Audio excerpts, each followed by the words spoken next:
following is a presentation of Main Street Media, your source for news, sports, and information on Main Street in Middle Tennessee.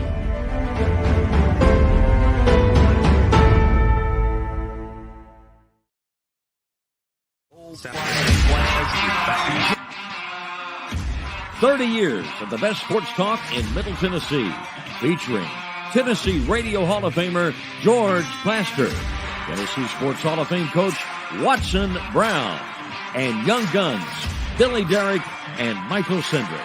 And now, here's your host, George Plaster.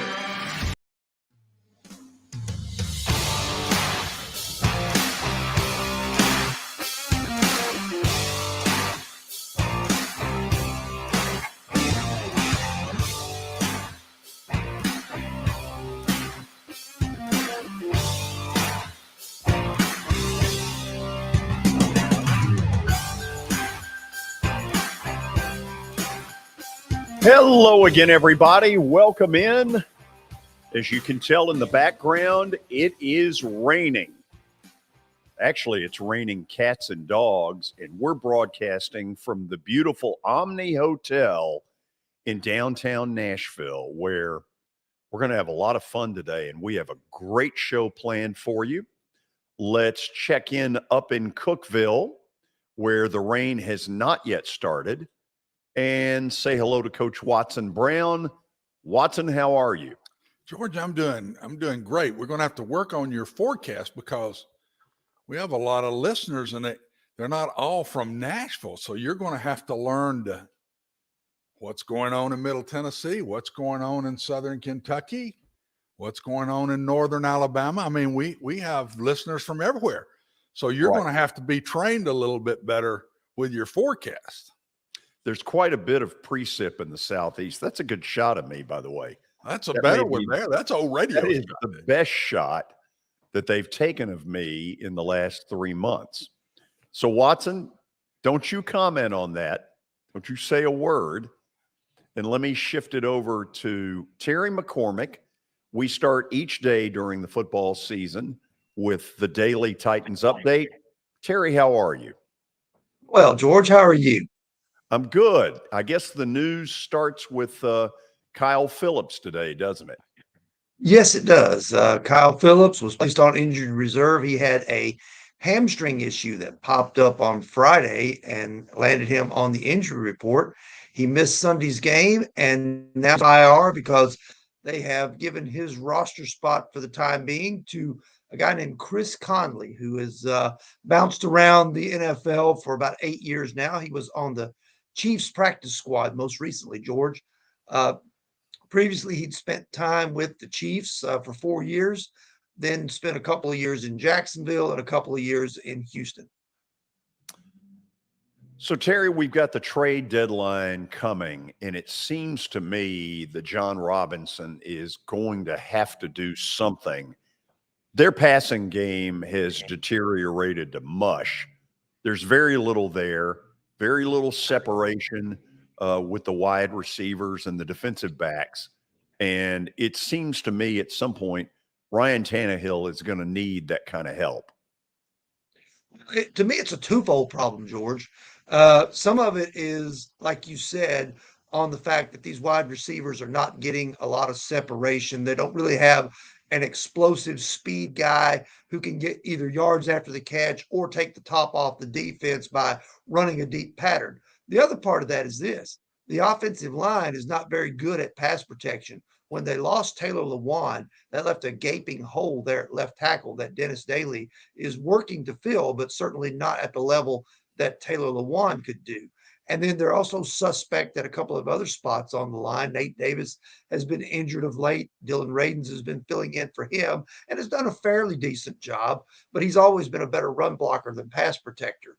And then over on the left side, alongside of Daly, you got Aaron Brewer, who's very light for an NFL guard, goes about 280 or 285, somewhere in that range. You know, so he's trying to battle and keep 300-pound defensive linemen off his quarterback. So they don't have time for a lot of 7-step drops and wait for a post pattern or a go route to develop. So it's really a twofold problem in my mind, George. So speculate for me. What do you think they do?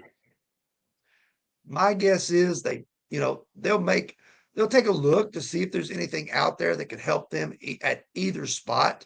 But my guess is that they probably won't make a splashy move, but they will continue to tinker with the roster and maybe, kind of go with the same formula that they have been, where they find these guys on the cheap and guys on practice squads and guys who've been released, and somehow they get decent mileage out of them, like this guy, Andrew Adams, who had a big game on Sunday playing at the safety position.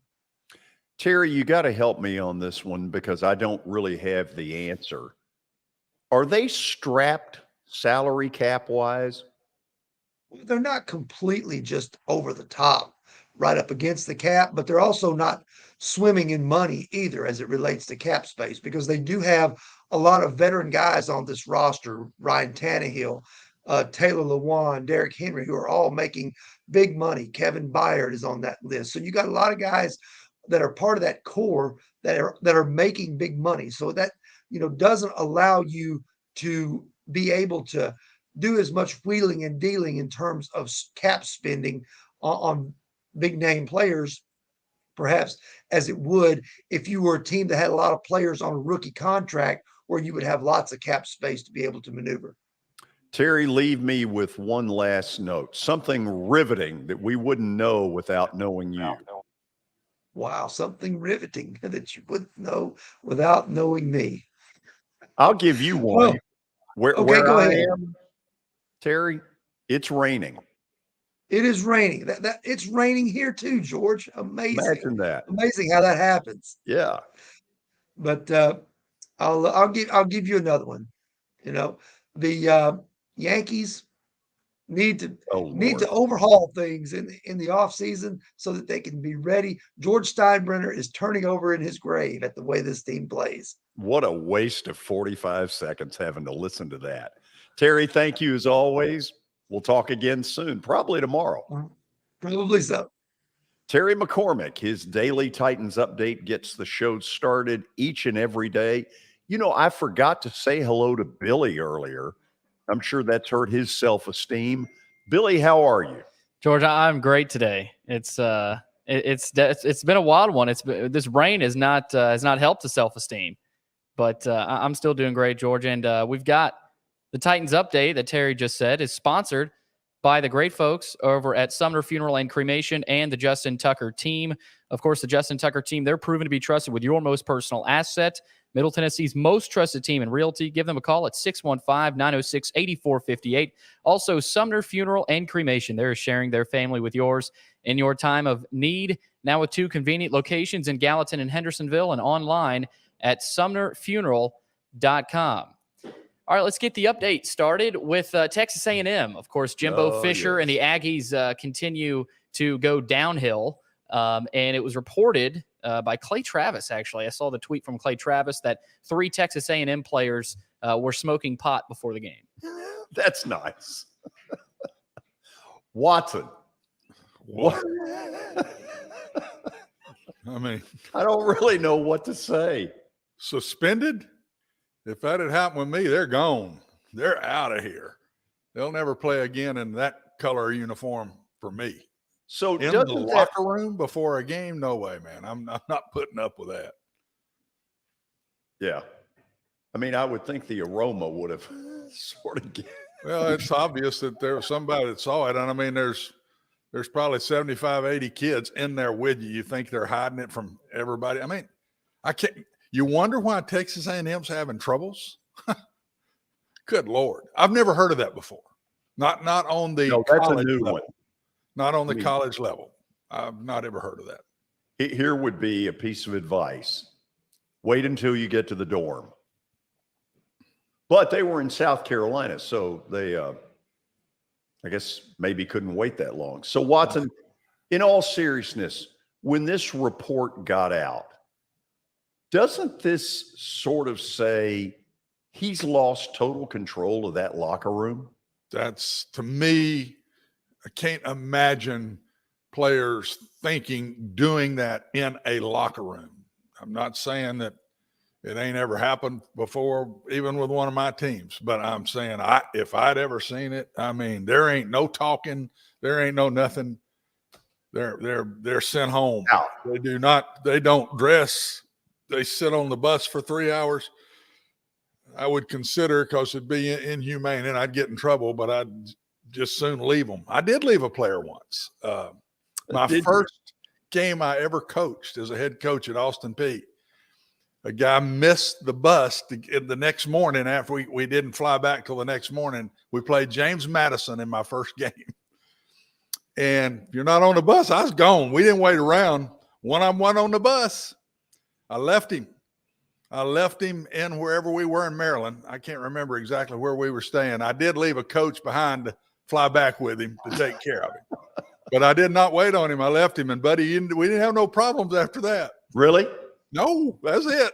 Nobody else going to miss. Oh, that's wonderful. That's item number one, Billy. What else we got? Yeah, what an item number one. Item number two, the NFL has said that the referees were not seeking autographs from, I'm forgetting the player, from Mike Evans. Yeah. So NFL has come out and said that they were not seeking autographs. Oh, that's big to know. I'm relieved. I'm just relieved to hear that. So that's good. First of all, do you believe it? I don't know or care. I mean, I don't see it as a big deal myself, but I know that the NFL, we can't be talking to players and we can't. Come on, give me a break. So they want Tom Brady's autograph. I mean, geez. I don't know.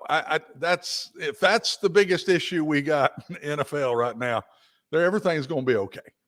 Giselle wants his autograph too, but I think it's on a legal document. Yeah, I don't think it's the same autograph, babe. Maybe not. There's supposedly it's going to be dividing $400 million. What? That's a lot of money. Really? Yeah, that's what I read. Wow. She might have the upper hand. She hired the best divorce attorney. She's worth a whole lot of that $400 million, babe. Oh, yeah. She's a very wealthy lady. Next piece here in the NFL, Dallas has traded for Vegas Raiders defensive tackle Jonathan Hankins. That one surprised me a little bit, Watson, because that is such a strength of theirs. I think they had an injury, but it tells me, I looked at it a little different. I agree with what you're saying, but I looked at it in a different way. I said, they're going for it. Oh, yeah. They're going for it. They think this is their year and they're going for it. And I think they have the best defense in the NFL right now.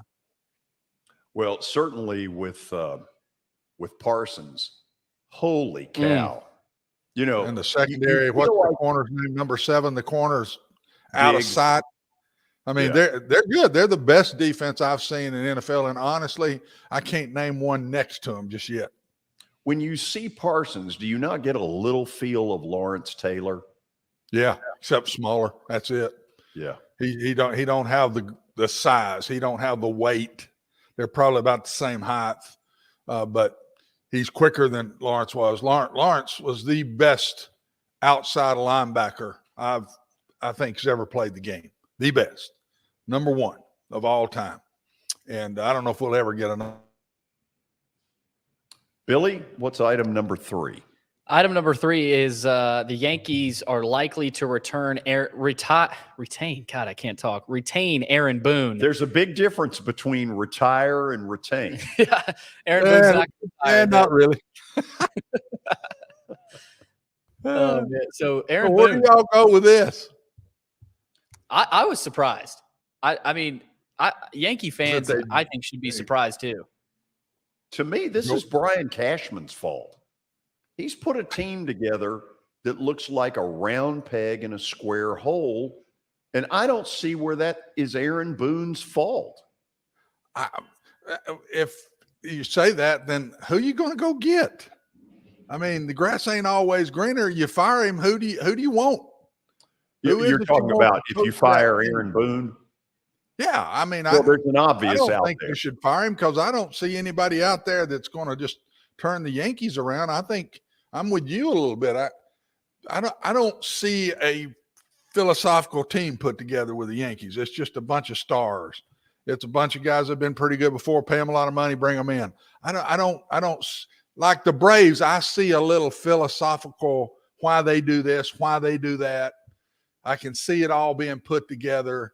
We may have to give this up, but we need this a little more. But the Yankees, they just go out to me, George, and they just sign guys that have maybe been stars. To me, they're starting to do too much of this guy was really good in the past. I don't know. Maybe I'm wrong about that. You're much more of a baseball insider than me, but that's just, I don't see a philosophy with the Yankees.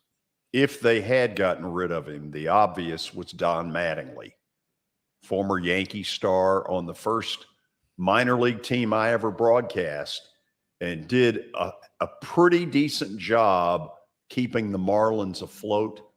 I wouldn't wish that job on anybody. Which then brings us to... That's it. Oh, the last piece. Skip Schumacher. Skip Schumacher. The new manager of the Marlins.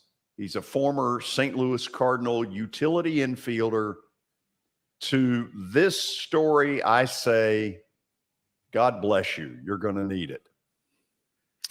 Throw another one to the fire. Yeah. Listen, we've got a great show for you. After the break, Knoxville sports talk show host Tony Basilio will join us. We'll talk about the Vols and the Kentucky Wildcats. It's one of the games of the week all over the country. ESPN using their A crew of Chris Fowler and Kirk Herbstreit to call that game. Then at 5 o'clock today, a good friend of ours, Dick Gabriel, big time wired into the University of Kentucky. He'll join us and we'll talk the Cats part of this big showdown. So that's a little bit of what we've got going. Please stick around. Tony Basilio is in the On Deck Circle, and this is Main Street Media Television.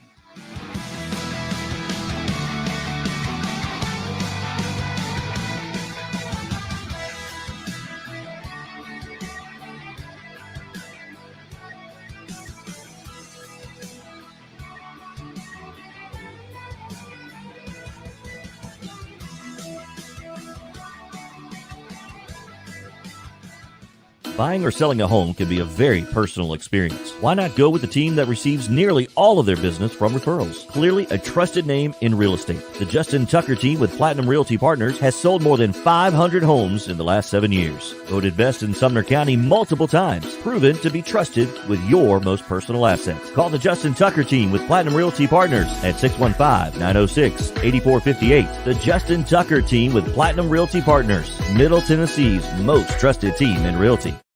I highly recommend Sumner Funeral and Cremation because of their caring nature and attentiveness to detail. Pre-planning your funeral now will bring you peace of mind and less stress to your loved ones. When the chaos of losing you happens, your family can honor and celebrate your life, knowing things are happening just as you wanted them to. Pre-planning determines the details of your funeral, cemetery services, and can be less expensive. We are honored to serve you and are always here for you in your time of need. Sumner Funeral and Cremation. Traditional, affordable, dignified. SumnerFuneral.com.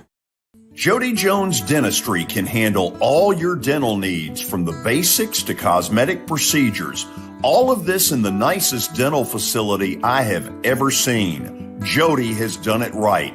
They're located conveniently at 55 Music Square East, and for an appointment, it's simple. Dial 615-259-5100 and tell them Plaz sent you.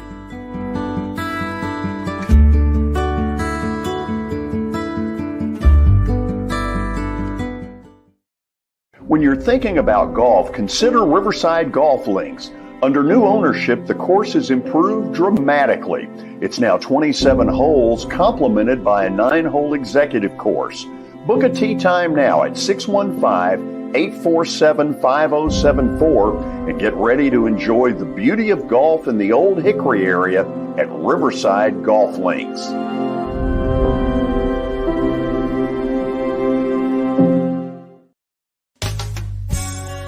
I'm Bart Durham. I was sworn in as a lawyer in 1963, and I've been working as a lawyer since then. We're a firm that does exclusively personal injury, a lot of tractor-trailer crashes. Insurance companies will open up their checkbooks when you force them to. We have systems that work. We get the most money for our clients in the shortest amount of time. I'm Blair Durham. My dad and I want to help. Give us a call at 615-242-9000. This is Eric Berner with Rockcastle Wealth Advisors. I help people in the pursuit of making their money live as long as they do. People hire me because I use a customized, individualized, and personal approach for the person I'm working with. Everyone's situation is different. If you've lost a spouse or a parent and want to make sure your inheritance is utilized and does not just disappear, I can help with that. Call me at 615-235-1058 or email Eric at rockcastlewealth.com.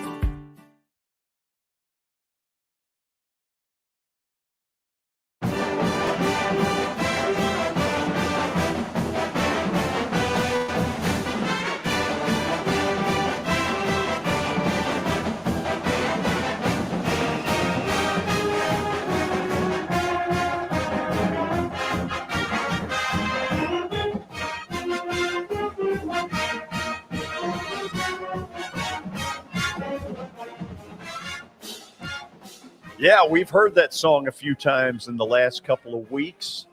Let's head right up to Knoxville and talk with Phillies legend Richie Ashburn. Oh, wait a minute. Tony Basilio, show us the shirt.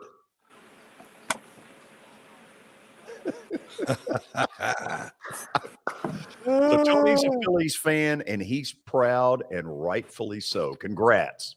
Man, I can't believe the sports season. I just can't even believe it. Can't believe it. You know, what your Phillies were the Braves of a year ago. They may not have been the best team, but they got hot at the right time.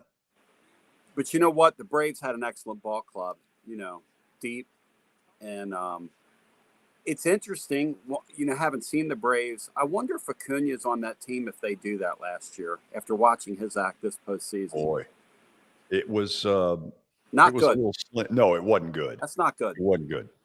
Okay, so let's get to the business at hand. Yeah.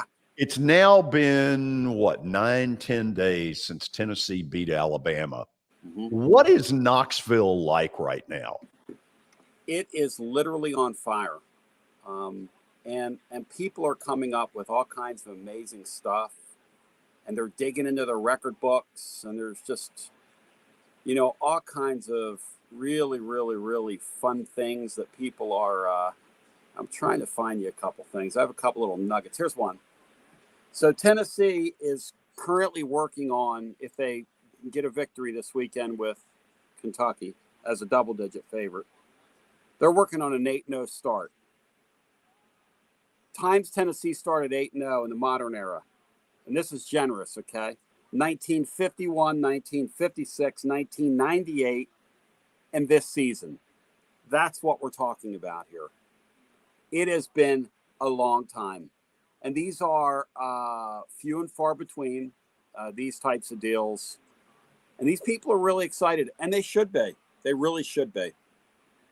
Are you at all worried about this team maybe looking a little too far to Athens, Georgia, and not enough to Kentucky? No, this coach isn't going to allow them to do that. They were pretty sharp last week for Tennessee Martin. This guy has the ability to get his kids to focus minute to minute, and that's what they do, and that's who they are, and that's how they play, and it's pretty remarkable. They don't go into business for themselves. There's not a lot of me people on this thing, and I think it's led by Hendon Hooker. One of the things they asked Hendon Hooker last week after the game was, so what did you think? You come out at halftime. What did you think? He said, I love seeing everybody else get a chance to play. A lot of people in this locker room work hard, and I love seeing everybody get an opportunity. And the thing about Hendon Hooker when he says that is he means it. So this team kind of has that. They play for each other. It's a unique deal what they have going here. Watson, I'm going to turn it to you because the two of you guys have been like magic in the last 8-10 weeks. So take it away. Tony, I'm a little more concerned than you. I think this is the biggest coaching week for Tennessee of the season so far. Kentucky hates Tennessee. This is their game. Tennessee could be 0-7. and this is Kentucky's game. And they see this, had an open date. Believe me, it's going to be the absolute best shot Kentucky can throw. I think they are the toughest team to play so far. I believe of the defenses they played, Kentucky will do the best job over LSU and Alabama. Kentucky can't score with them, but Tennessee's got to play good, Tony. I'm telling you, and they got to be ready to go. And there's so much talk about Georgia. I've been in these situations before, and they've got to do this is the most motivation that the coaches have got to get involved with in any game so far this year. LSU, no big problem. Alabama, absolutely no big problem. But Tennessee don't look at Kentucky right now the same way Kentucky looks at Tennessee. That's no disrespect to Kentucky. That's just Tennessee is in the top 4. They're third in the country, and they're fixing to play number 2. Just human nature would tell you look out. So, yeah, well, I mean, Watson, at the end of the day, I agree with you. I think the issue, though, and the issue is going to be from our standpoint here, is this team so far has been able to take care of those things. Now, last year's game was 45-42. Wan'Dale Robinson's no longer there. But Kentucky does do some things that are scary. I think the issue Kentucky's going to have in this football game is how do I keep my quarterback clean and how do I keep him upright? Because I think Tennessee is going to continue their formula of bringing 5, sometimes bringing 6, throwing pressure at him, with the thought being our secondary's not any better than it was, a couple weeks ago, or any better than it's going to be a couple weeks from now, which is one of the things I know, Watson, that you've liked the entire time, which is the aggressiveness with which these guys play on both lines of scrimmage. And I think that continues this weekend. But I do agree with you from the standpoint that, look, when you haven't been in this spot before, and I just said we've only had since 1951. I mean, I'm only going back 72 years of football here. So what am I? What do we know? But Tennessee hasn't had. They've had 3 of these starts in 71 years. So obviously, you're walking into uncharted territory, and you're also in a spot where this is kind of a gift. You weren't supposed to be here, but you're right. How do you handle it? How will they handle it? Will they handle it? Yep. The one thing that hasn't happened here yet that I'm still waiting to happen, and I'm not trying to speak it into existence. I'm just making an observation. We have not seen them in the Heupel era play a game where they weren't really sharp offensively. Yeah, maybe sooner a little bit early with Milton. Stinker. Hey, sooner or later, you're going to play. Your quarterback, sooner or later, has got to turn the ball over 3 or 4 times in a game. And this guy just hasn't done it. I mean, this Hooker guy just, he had 2 against Alabama, and one of them was kind of bad luck, but it hadn't happened. Well, and I will add to it, Tony, I think that the big part to me is Kentucky sitting there and they're saying, we've got to rush for 200 yards or more in this game. So I think it's more off of their running game. If Tennessee controls Kentucky running the ball, this won't be a close game. If Kentucky gets the running game going, eats clock, shortens the game, and that's their style. But, Tony, leading to something else real quick, because I know we don't have a lot of time. Right now, to me, the offense Tennessee runs is the most quarterback-oriented offense right now in the country. The kid's getting a lot of credit for what he's doing, and I think he's got the best skill players around him in the country. I don't think anybody's total set of running backs, receivers, or any better that I've seen. I've watched a lot of games, and I don't see anybody that's got better talent around him. But this offense is set up. I'll give you a quick example. They give him 4 different things on, could be any one of 4 things on every play. And it's decisions he's got to make before this ball snap and after. They'll give him a play run and he can check to a pass. They'll give him a play where it's a pass and he. Right. Then the second way they do it is they'll say, okay, just run this play. He doesn't have anything to do with that. Just call the play and run it. But then the third two things are the hardest. They'll give him a run with a pass, either a quick pass or behind the line of scrimmage. The ball snapped, and he doesn't know a lot of times what he's going to do before the ball snapped. And then they'll give him a run with a deeper pass.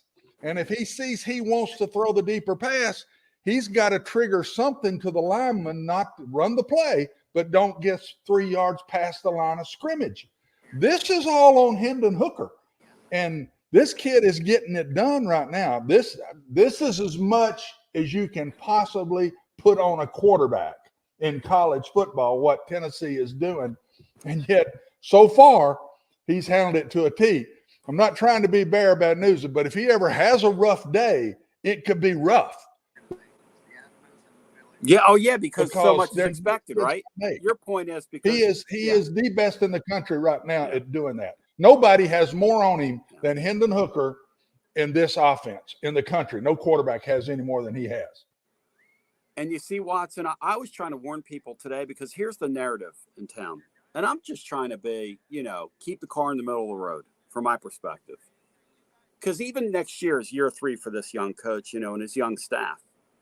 Because the narrative here is it's just going to keep getting better and better. You get better players, you get better results, you get better players, you get better results. And that all sounds good. But that's discounting what you have at quarterback right there and what this guy's doing. Because this guy is making this look easy. Well, he is the best in the country right now for his offense. And look at all the offenses in the country, Tony, right now that are struggling at quarterback. Yes. Tennessee, I'm not sure. Yeah, they're patting him on the back, and they know they got a good one. But I'm not sure they know all he's doing. And that's my point.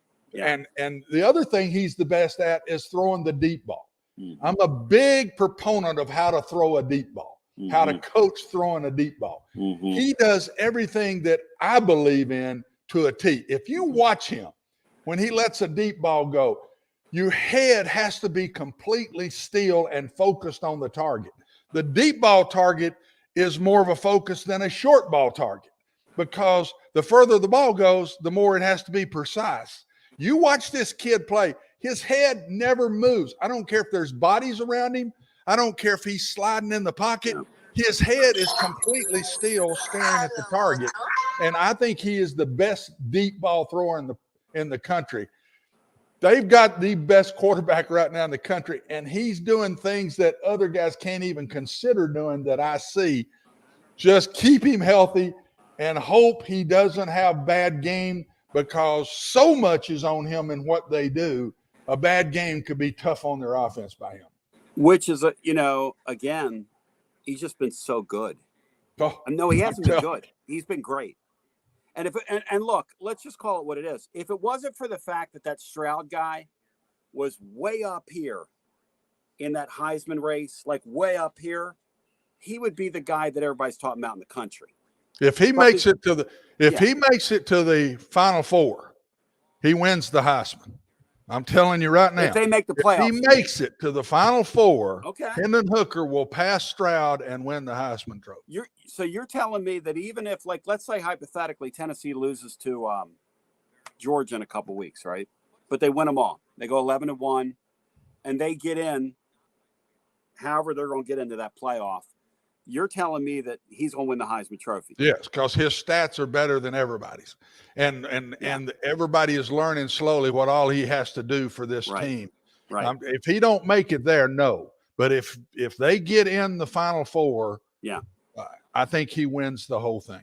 So I was wondering today, in the modern era of what we've seen here, and I can only speak for being here, but I was trying to think back to Manning, in the 90s and how good he was in their offense. But I don't know that he was as good as this guy is. No. And I know that's crazy to say, right? This guy is performing at a level where in these big games, he's just not making mistakes. I mean, he's just not doing it. Tennessee in their history has never been where they are. And the reason everybody's so excited about them, their offense is so dynamic. Yes. They're number one in the country. In everything. In everything. Yeah. And this is the best they've had it. I mean, yeah. And it's all because of number 5. Peyton Manning, yes. I put him right there with him, though. I put him right there with Peyton Manning. And Peyton had a long career. Hendon's had a year and a half, so there is a little difference. But I still put him right there with Peyton as the best quarterback of all time. He's got to stay healthy, and he's got to keep playing like he's playing. And as a coach, all you can do is cross those fingers and hope it keeps up, because every week I see him putting a little more on him, Tony. Every week. Good. This started out as just a little bit on him, and it's reached a point now where he totally runs the show. I'll bet you he doesn't have 6-7 plays a game where, okay, call the play and hand the ball off. Bet he don't have 6 or 7 a game that he don't have major decisions to make on every play that they're running. How about that now? Only 6 or 7 a game that he's not. Look at Stroud. He's handing the ball off a lot more. He's not I'm telling you, he don't have all the things that this Tennessee staff has put on Hooker, because they know the better he seems to get, the more they put on him. Right. You told me, because I listened to you, back in August when we first met on here, you say, hey, look, last year when they put him in games, they just inserted him in there and let him play on instinct, and they gave him a little bit each week, a little more. It's so further now, Tony. It's not even close. You go get tapes out and see what they made him do a year ago earlier than this, but not a lot earlier than this when he first started playing. And see what he's doing now. They've put a lot more on him.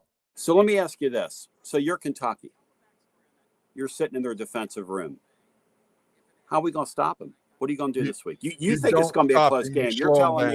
You're telling me this is a spot game for Tennessee, and I want to believe you, but I don't see any of these defenses slowing these guys down. So what does Kentucky do to slow them down defensively? What do they do?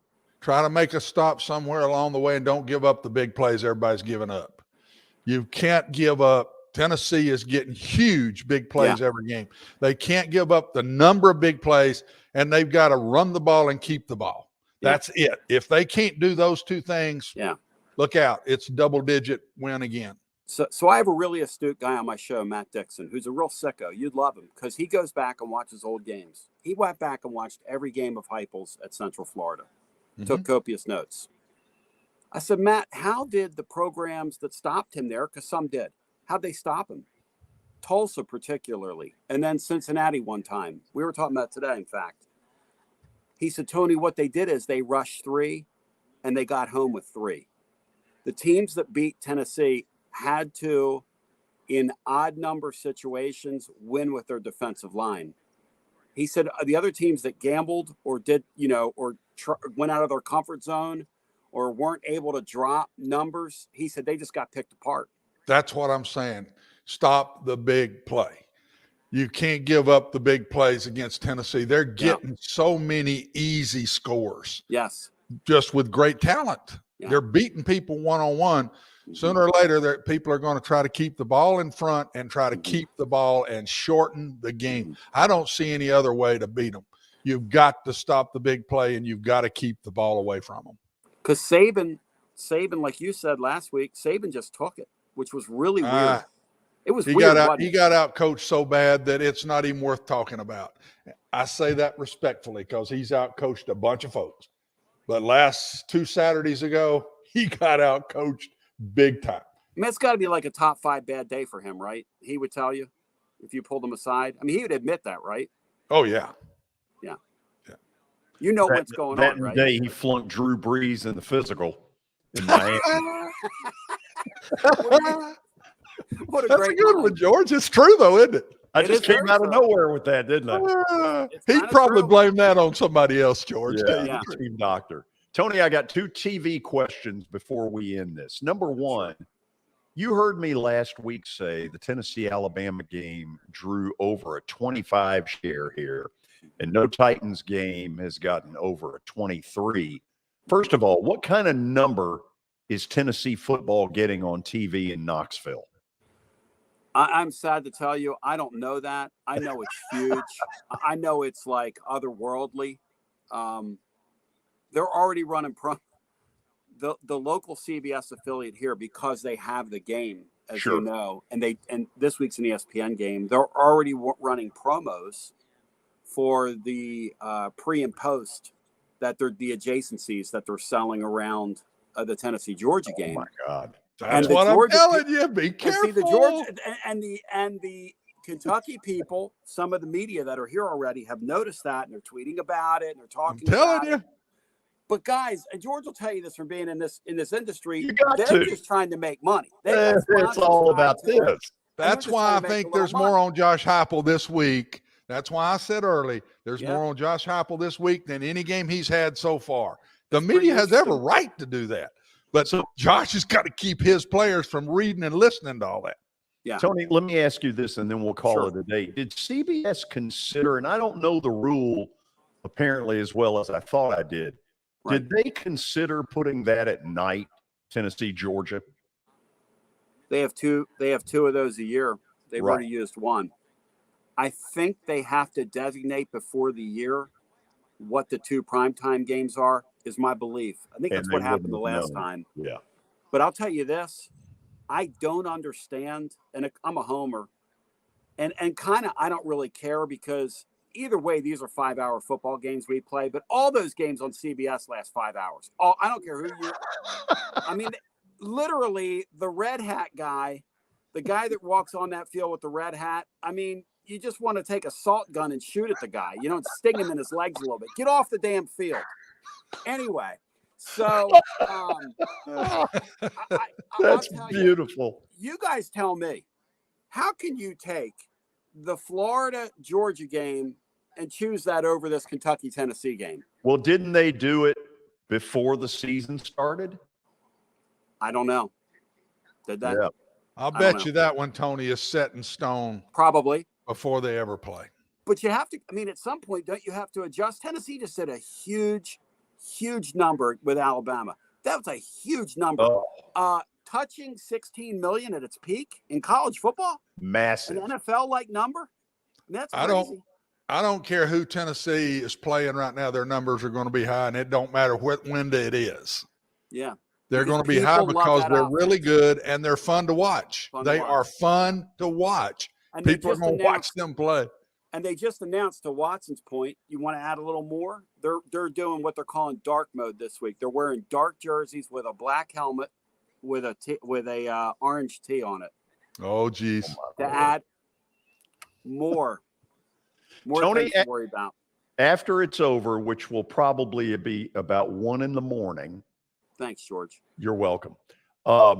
Where can they hear your post game? Yeah, so we're available at tclub.team. I've got a blog up there every day. We have a couple thousand words today, some stuff tomorrow, every day, and we blog every day. And then as soon as these games are over, football, basketball, we're live and we're talking about it. And last week we only went about 3 hours and 15 minutes after UT Martin, because my lovely wife said, if you stay on, so help me, if you stay on longer than 3 hours for UT Martin, I'm going to get you committed. So, by the way, she's right. She is right. She's right. She is right. Thank you for doing this. Go, Phil. You, I'm going to be rooting for you. It's a real blessing. Yeah, thanks. The good guys. Cheer for the good guys. Thanks. Bingo.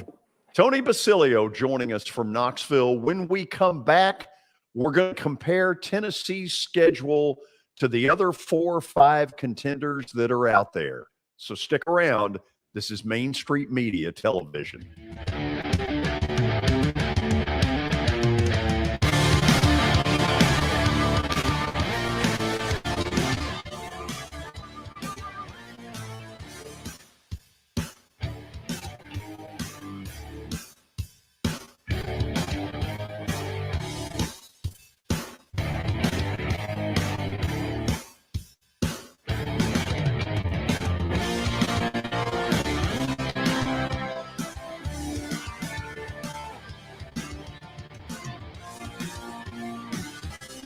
For Dustin Timmons and Joey Donnelly, they welcome every opportunity to serve and satisfy their clients. Whether you are looking to build your dream home or renovate your current home, their team will ensure that every client and remodel is unique, luxurious, completed on time, and within budget. Contact them today to set an appointment for a free consultation or to view some of their completed projects by logging on to DonnellyTimmons.com.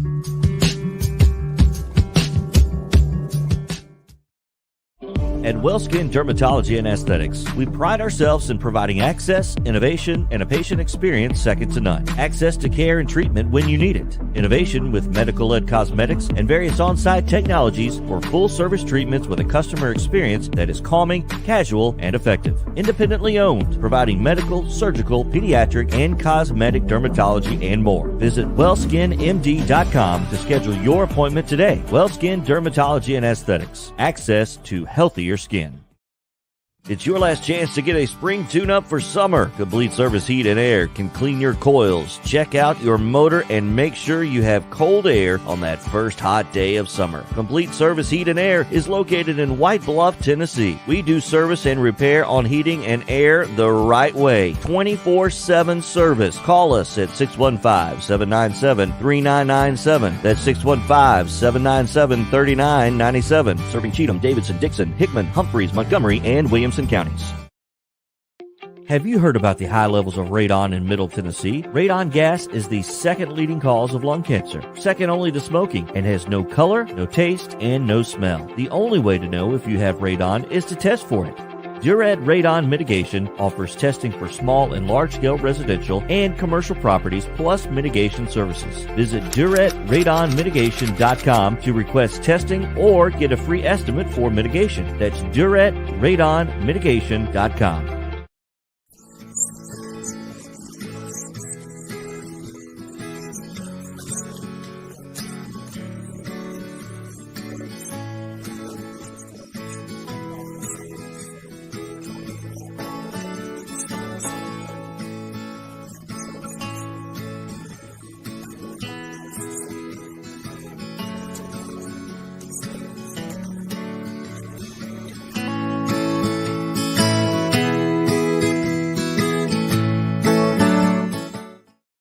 Since 1865, the First Baptist Church of Gallatin on Winchester Street has served its community by catering to the least, the last, and the lost, providing a church of welcome used by God to save the lost, transform the saved, and impact its community. As a proud multi-ethnic congregation, Pastor Derek Jackson personally welcomes you to join them in fellowship Sunday mornings at 8 in person or at 1045 in person or online at firstbaptistgallatin.org. First Baptist Gallatin on Winchester Street, serving with open arms as a true church of welcome.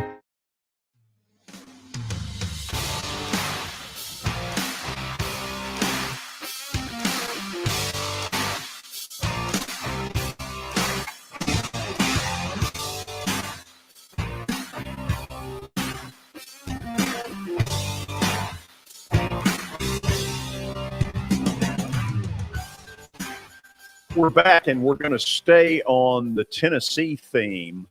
Obviously, they are now a playoff contender. They could get in that Final Four. Decided to compare some schedules a little bit. Let's roll up Tennessee's first of all, and you can see Kentucky and Georgia as the obvious, and then from that point on, it seems pretty darn easy. But you do wonder if Tennessee overlooks Kentucky for Georgia. Now, Billy, tell me where we're going from here. Oh, next team? Yeah. Okay, we got Ohio State. Okay. Buckeyes Saturday at Penn State without the whiteout. Watson, I'm shocked their athletic department didn't do the whiteout for this game, but Fox picked it as an 11 in the morning. I think that's a big advantage for Ohio State. Yeah, I don't see Penn State. They don't show the physicality I've seen in them in the past. They got one game, really. They'd have to blow one of those others. They got Michigan at home, so that's pretty easy road. Yeah. Okay, let's go to Georgia. Now, I want you to look at 4 weeks in a row. Florida in Jacksonville. Not that I think Florida's going to win. Tennessee at home, at Mississippi State, at Kentucky. That's 4 weeks in a row of not exactly a bunch of UL Monroes. Watson, if I'm Georgia, that worries me. No, they only play one game in Athens in that 4. And that's the big one with Tennessee. And it's a little easier with Florida being Florida right now. But at Kentucky, and anytime you go to Mississippi State, it's a different kind of game. You're playing a complete different kind of offense, and you never know which Bulldog team's going to show up, George. I mean, if the right Bulldog team shows up, that could be a tough game. But no, that's a much tougher schedule than Ohio State has. Now let's look at Michigan. If they win their next 4, they will qualify for the TSSAA playoffs. Good Lord, could it be any easier? Illinois, though. Illinois will not be an easy game for them. Illinois will hit you in the mouth, and they can play Michigan style, but probably there's your easiest of the 4. I would agree with that, but Illinois isn't just a give me. Tennessee's only got 2 left that should be able to play with them, and they're these next 2 weekends. They're going to after that. Tennessee rides it out. I mean, they got to go to South Carolina and go to Vanderbilt, and got Missouri at home. I mean, none of those 3 ought to be able to play with them. Here's the other orange. Speaking of cupcakes, Clemson they got the easiest route. Clemson will win this Saturday against bye. Everybody does. At Notre Dame, not nearly what it has been since Notre Dame can't score. Watson, it looks like just smooth sailing. It's what I've been telling you all along, George. I said, I'm not putting Clemson in it, but Clemson will be one of the 4 in the playoffs because they just got – and there will be a championship game, and it's going to be probably either Pittsburgh or North Carolina. I'm not even sure who else I would even put up there. I mean, there's no very good at all. What is that? The Atlantic? What do they call that side? I don't even know. Who knows? I don't know. But if you put Mac's record up, see who he's beaten, and put the 1-loss record up there, George, it's probably about 500 who they've beaten. Well, they've beaten a lot of the teams already in their division, so it's no good. Miami's sitting there as one of them. They're awful. I'll say this too, Watson, about your brother. No one's really talking about it. If they beat NC State and then they find a way to somehow potentially pick off Wake, look out. I mean, maybe not playoff team, but oh no, they're not in the playoffs. They won't be ranked high enough. But I think they're going to be in the championship game. Yeah, they got Wake Forest on the road and Virginia on the road, and Wake Forest will be a tough one, but they can score with Wake Forest, and Virginia's playing awful. So I mean, if I picked right now, I would put North Carolina right below South Carolina on the schedule. That's who they'll have to play in the championship game. Okay, the last one that we're going to highlight is Bama. Watson, how sure are you that they go to both LSU and Ole Miss in back-to-back weeks and get it done? I'm not, but that's an easy route. That's the easiest of anybody up here because they don't even play a top 10 team left. They do have to go. I don't think Ole Miss can beat them, George. I just don't think they can. LSU's the one, and that's this week, right? A week from Saturday. Okay. They're open bye week this week. So is LSU. Yeah, they'll win the bye.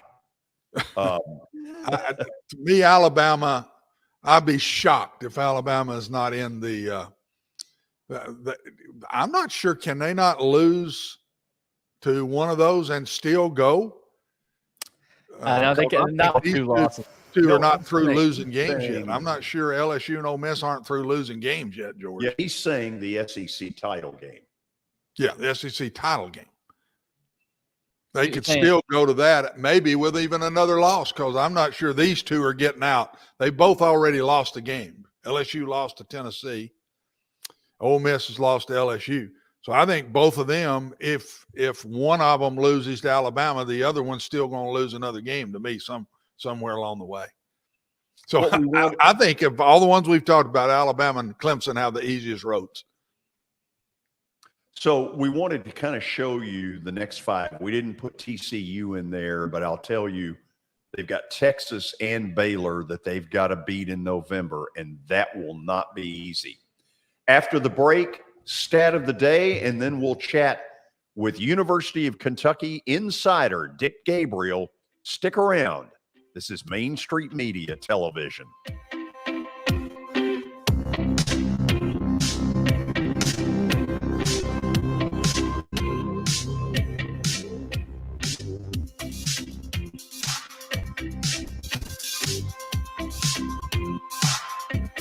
Serving Williamson and surrounding counties, Bone and Joint Institute of Tennessee offers comprehensive orthopedic care with 16 subspecialized physicians. Our practice provides high-tech care with a hometown touch. We offer physician clinics, physical and occupational therapy, advanced imaging, and surgical services, including interventional procedures. Call us at 615-791-2630. We're Bone and Joint Institute of Tennessee. High-tech care with a hometown touch.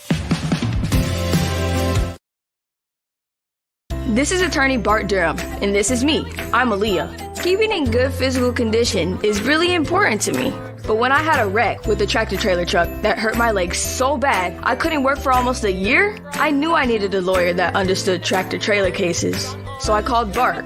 Bart gets millions of dollars for his clients every year. At Bart Durham Injury Law, we've handled hundreds of tractor-trailer cases. My dad and I want to help.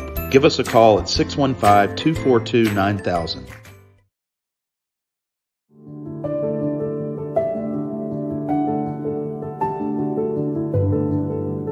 Welcome to the Omni Nashville Hotel.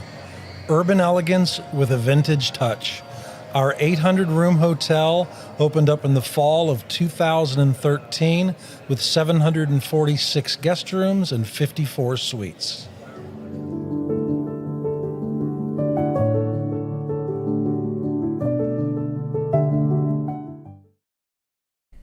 Hey everyone, I'm John English. This is Keith Wallace, and we would like to welcome you to John English Antique Sports and Cards in Shelbyville, Tennessee.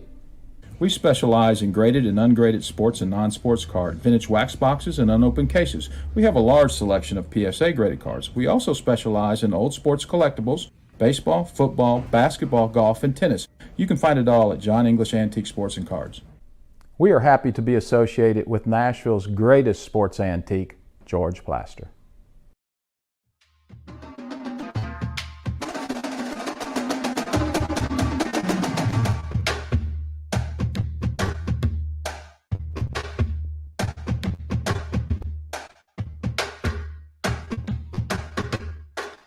The Titans Drum and Bugle Corps has arrived here at the Omni Nashville Hotel, and it is thank God for them.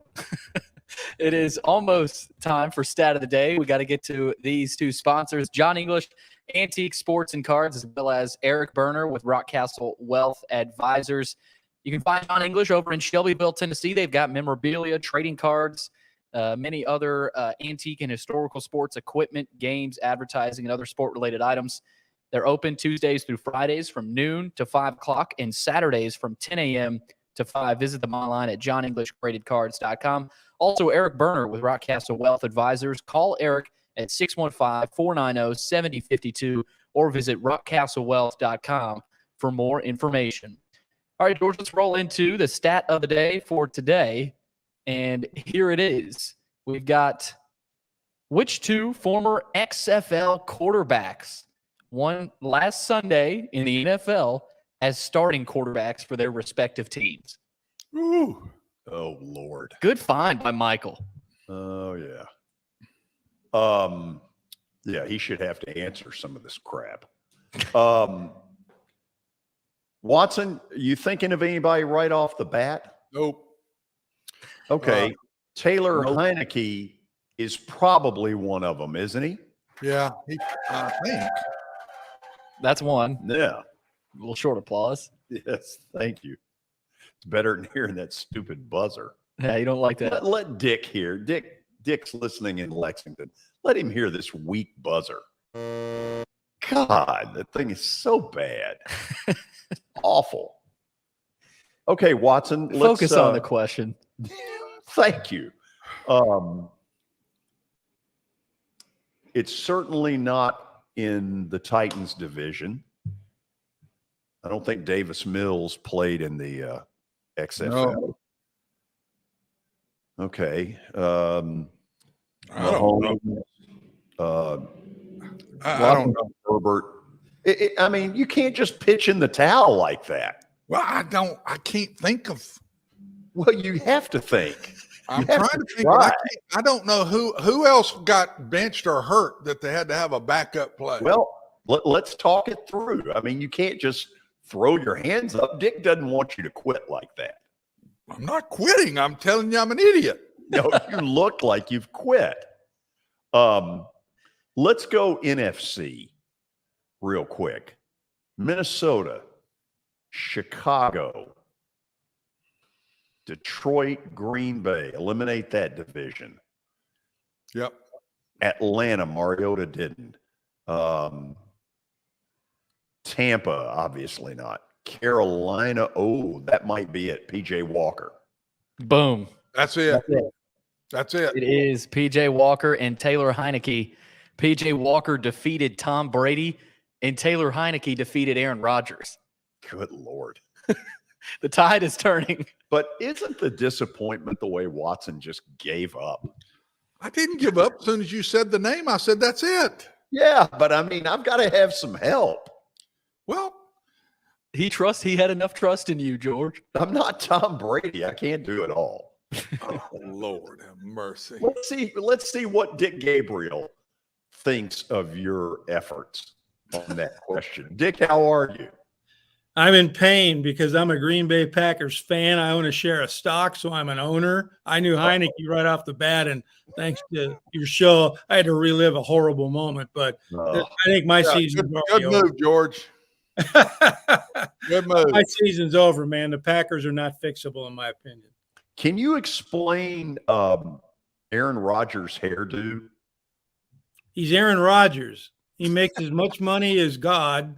And if you made that kind of money, you can wear your hair however you want. Otherwise, no. Okay. Watson, we have to get legal, don't we? Yes, we do, George. We just blow Dick off for a minute so we can get legal? That's what you did. I'm not blowing Dick off. Not at all. It is the 5 o'clock hour, and it is time to talk about Middle Tennessee Bone and Joint. They combine state-of-the-art orthopedic service with a family atmosphere. Whether it's a sports injury, sprained ankle, or major joint replacement, MTBJ has the staff, training, and equipment needed to take care of any patient in any circumstance. Visit them online at mtbj.net for more information. Dick Gabriel knows as much about University of Kentucky athletics as any human being I know. Watson, we're going to tell a story on our old friend C.M. Newton. You ready for this? Yeah. When he was the athletic director at Kentucky, he was all over me one night at dinner. I had gone up to Lexington over the fact that sports talk radio, he said, was, quote, pooled ignorance. And I fired back with, you're jealous. You don't have a show and you're trying to figure out how to get one. Well, Dick ended up hosting. Suddenly, Coach Newton got his own show, The Big Blue Line, in the summer. Dick, take it from there. Yeah, he wanted to hear from Vox Populi. He wanted to hear from the people. So we did basically all the shows back then were The Big Blue Line, the C.M. Newton show. And he talked to the people, and the people talked to him. So it wasn't necessarily him and me weighing in on the relative merits of these coaching decisions or whatever. It was me asking him about running the program, essentially second guessing, devil's advocate kind of stuff. So what was great that came out of that was that he took copious notes the way George said he did all the time on whenever he was on the radio. Yeah. And, but people would call in eventually. They'd even talk about coaches, complain. They had just been hit by the NCAA, which is why, of course, he was there, complain about that, but also complain a lot about the football games. Why is the coffee cold? Why do we keep running out of hot chocolate? Why are the bathrooms not bigger? And one of the complaints that kept coming up, Coach, were the hot dogs. Apparently, the hot dogs were terrible. I'm not personally a hot dog guy at the ball games because I'm working, so I didn't know much about it. He wrote it all down, went back to his people, said, why are they terrible? Nobody had an answer. So he came up with the idea to have a taste test.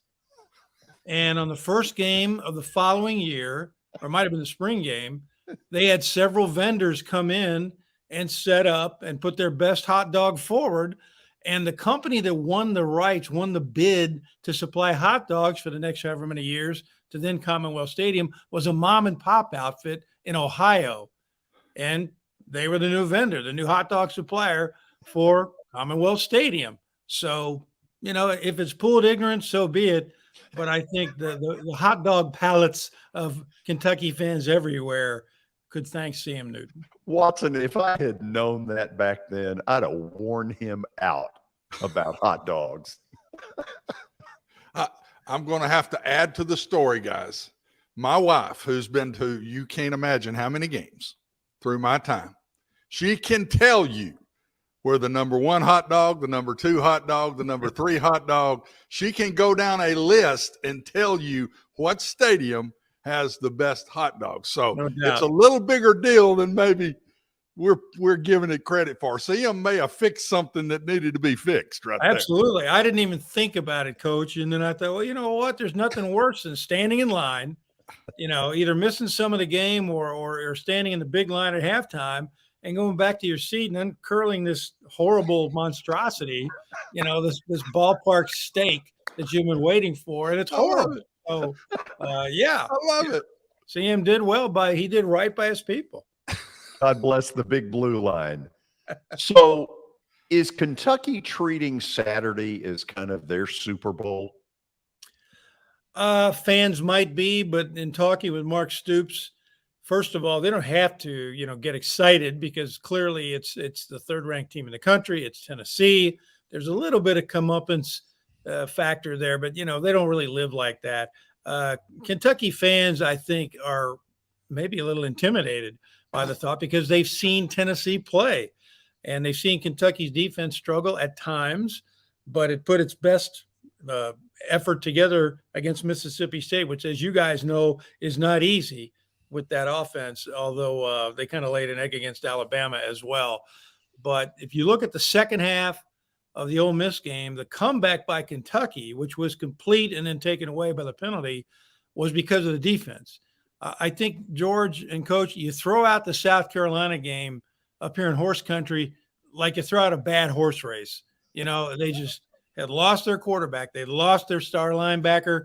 They were not mentally, physically, and emotionally ready to play, came back and bounced back big against Mississippi State.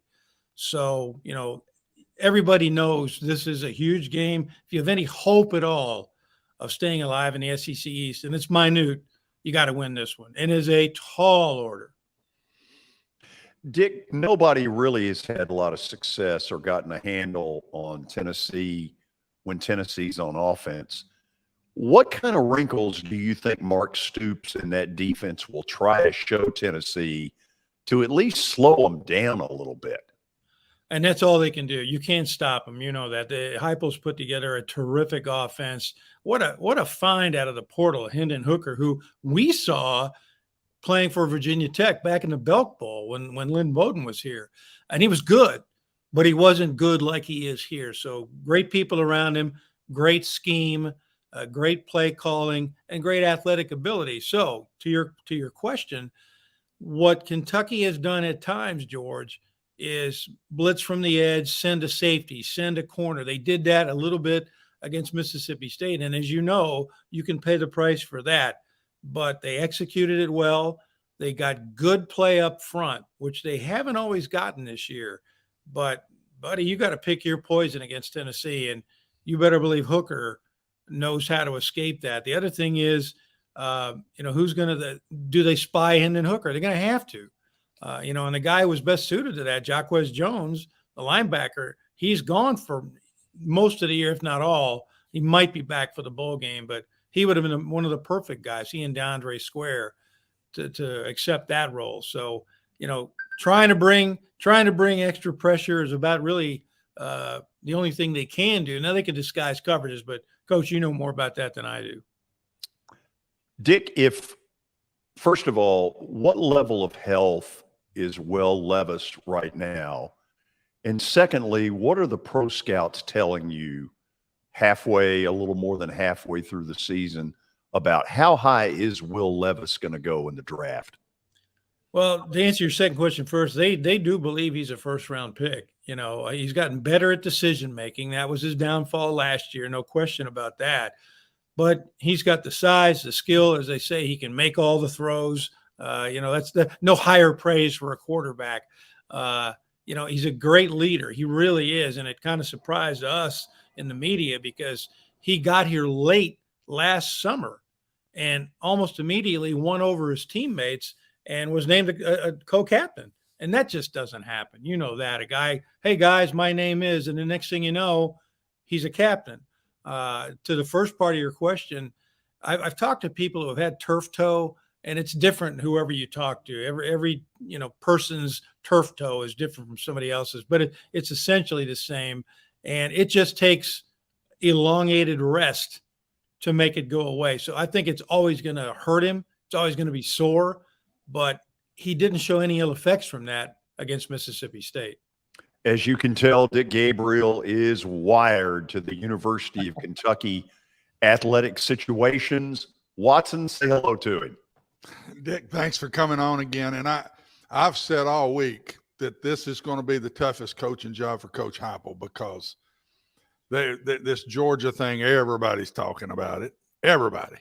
And you can't keep that away from your players with social media the way it is in this world today. And this game for Kentucky is a loose, go see if we can knock them off. It's our rival. Everything rolls for them to play well Saturday. There's no reason for them not to. Right. And so I think they're going to catch Kentucky at maybe their best in any of the SEC games so far. And I think the way you stop Tennessee, Dick, is you just cannot give up the big play. Right. You've got to keep the ball in front of you. You've got to make them earn everything they get. And that's not easy. I understand that with those big splits and they get caught in one-on-ones out there. But at the same time, everybody's giving them easy scores. Everybody. And Kentucky's got to figure that out.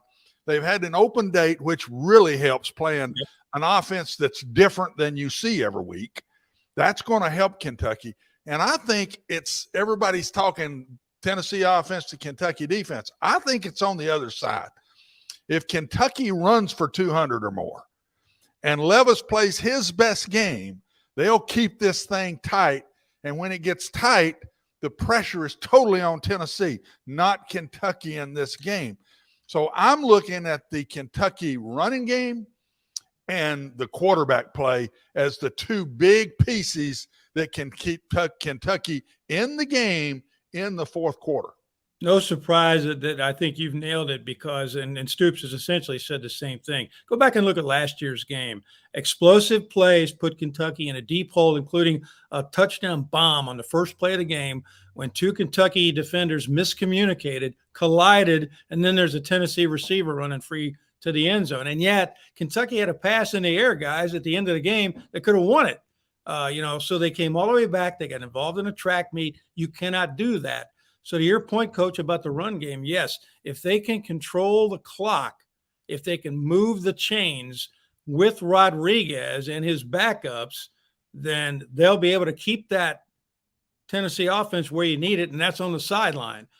They cannot get into a back and forth, and try not to break serve kind of game with Tennessee because that's what happened last year. Kentucky had 600 yards of offense, dominated time of possession, and still lost last year. So move the chains, do not turn the ball over. And that means Will Levis has to make good decisions, proper reads, proper throws. And he's much better at that this year. Plus, guys, while he had Wan'Dale Robinson last year, who was dynamic, you see him now in the NFL, he has a better core of receivers now. Maybe the best, George, that I've seen since I've been in Kentucky, maybe since the Andre Woodson days under Rich Brooks or all the way back to Frank Kersey. They've got depth at receiver and guys who can burn it.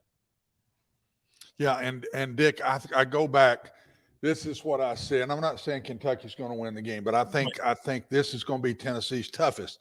Kentucky has yet to play a really good SEC game yet. Right. They played well against Mississippi State, but they're still offensively got a game in them. Yep. There's a game there that they haven't played yet. They played poorly, in my opinion, a lot of the game at Ole Miss and should have won. Yes. And then, of course, South Carolina. And you go back and look at Tennessee. Who's the team that's played on the best? Florida. Mm-hmm. Florida kept the ball, made some big third down plays, and stayed in the game. And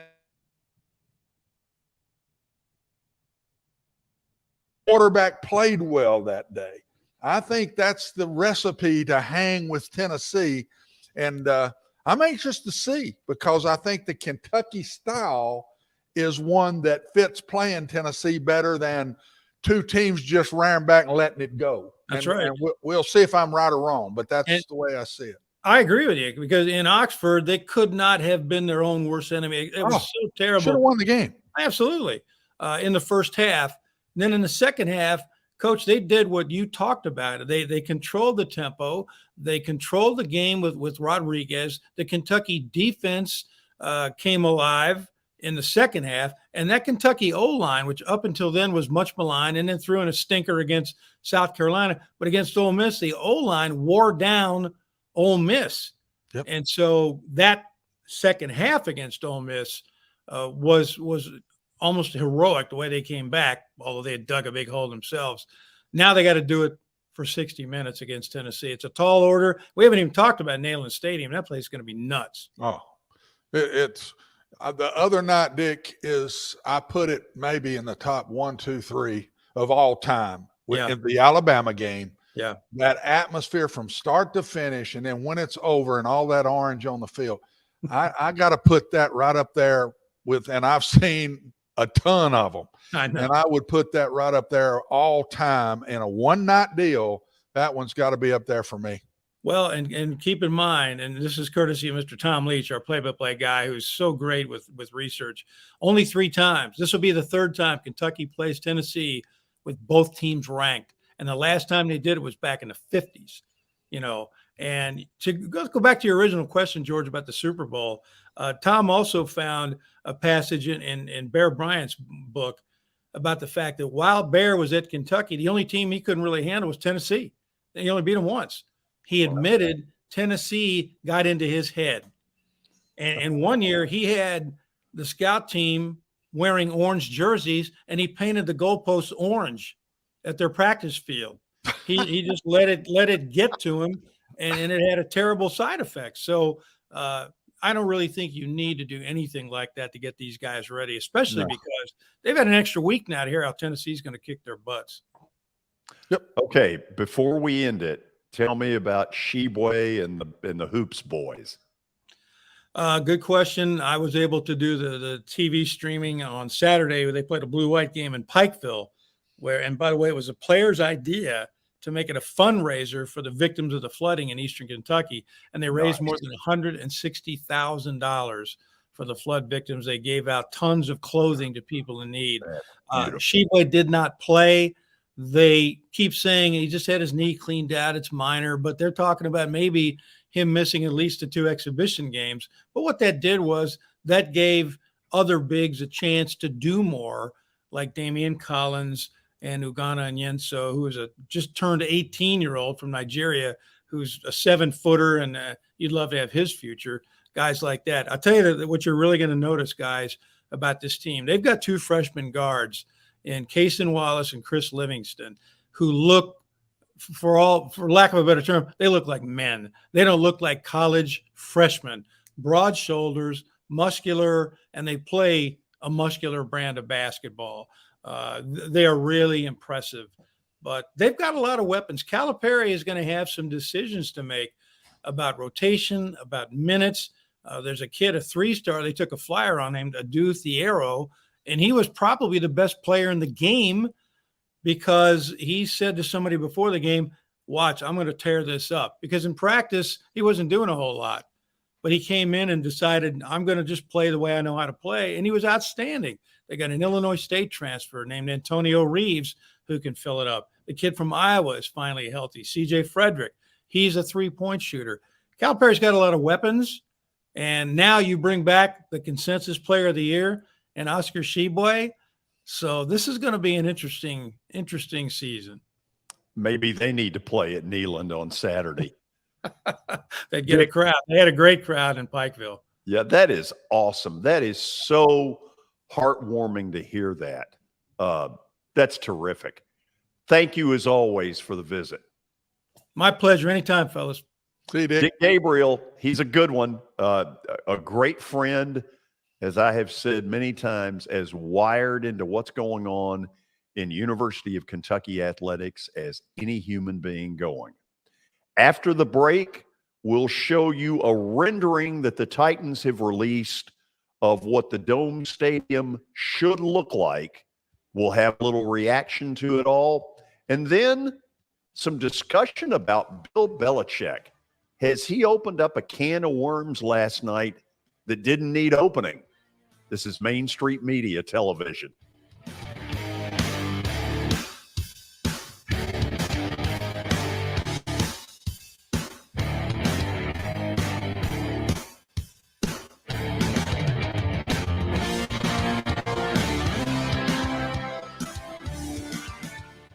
Buying or selling a home can be a very personal experience. Why not go with the team that receives nearly all of their business from referrals? Clearly a trusted name in real estate. The Justin Tucker team with Platinum Realty Partners has sold more than 500 homes in the last 7 years. Voted best in Sumner County multiple times. Proven to be trusted with your most personal assets. Call the Justin Tucker team with Platinum Realty Partners at 615-906-8458. The Justin Tucker team with Platinum Realty Partners, Middle Tennessee's most trusted team in realty.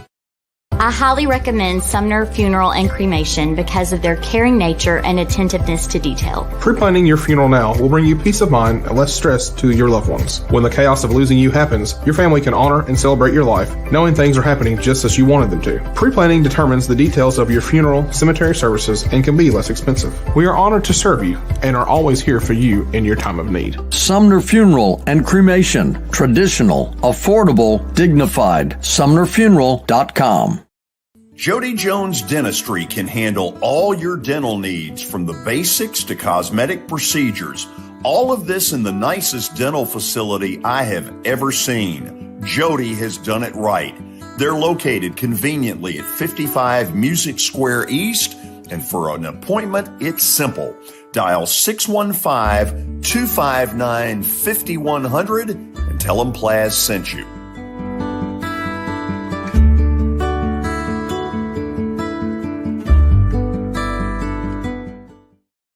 When you're thinking about golf, consider Riverside Golf Links. Under new ownership, the course has improved dramatically. It's now 27 holes, complemented by a 9-hole executive course. Book a tee time now at 615-847-5074 and get ready to enjoy the beauty of golf in the Old Hickory area at Riverside Golf Links.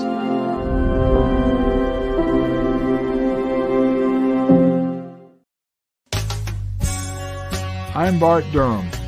I was sworn in as a lawyer in 1963, and I've been working as a lawyer since then. We're a firm that does exclusively personal injury, a lot of tractor-trailer crashes. Insurance companies will open up their checkbooks when you force them to. We have systems that work. We get the most money for our clients in the shortest amount of time. I'm Blair Durham. My dad and I want to help. Give us a call at 615-242-9000. This is Eric Berner with Rockcastle Wealth Advisors. I help people in the pursuit of making their money live as long as they do. People hire me because I use a customized, individualized, and personal approach for the person I'm working with. Everyone's situation is different. If you've lost a spouse or a parent and want to make sure your inheritance is utilized and does not just disappear, I can help with that. Call me at 615-235-1058 or email Eric at rockcastlewealth.com.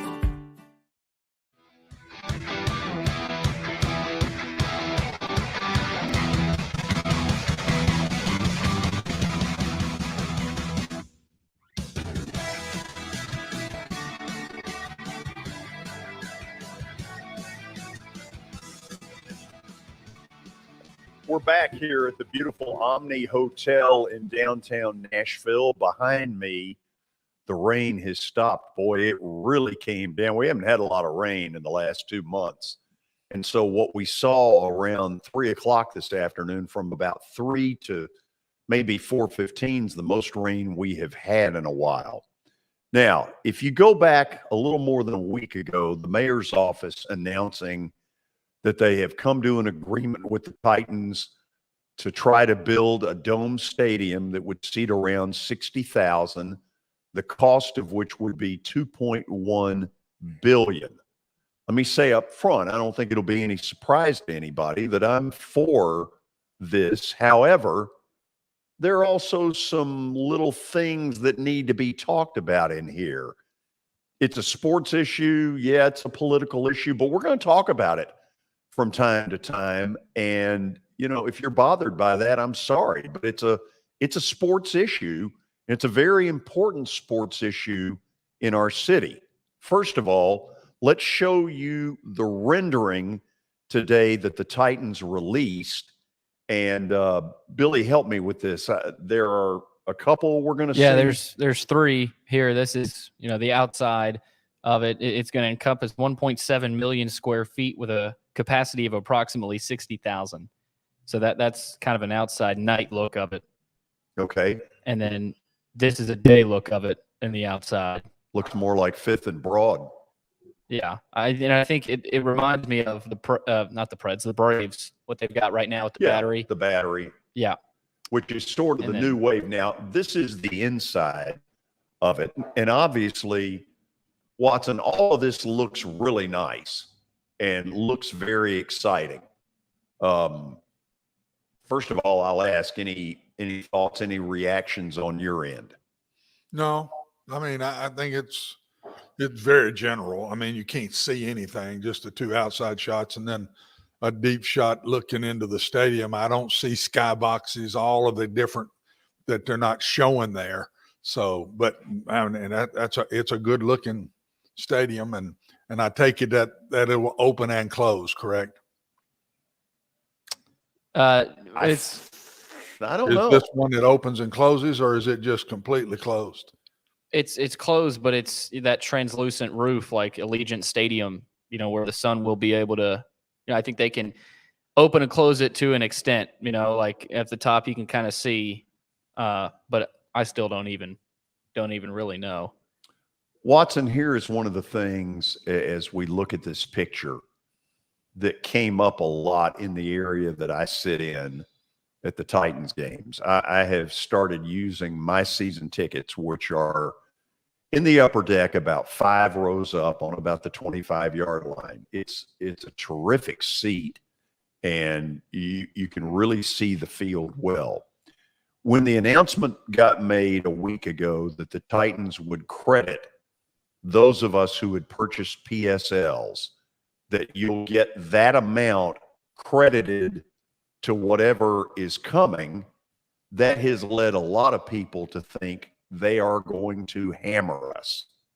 And I think they're right in feeling that way, because I think they are going to hammer us.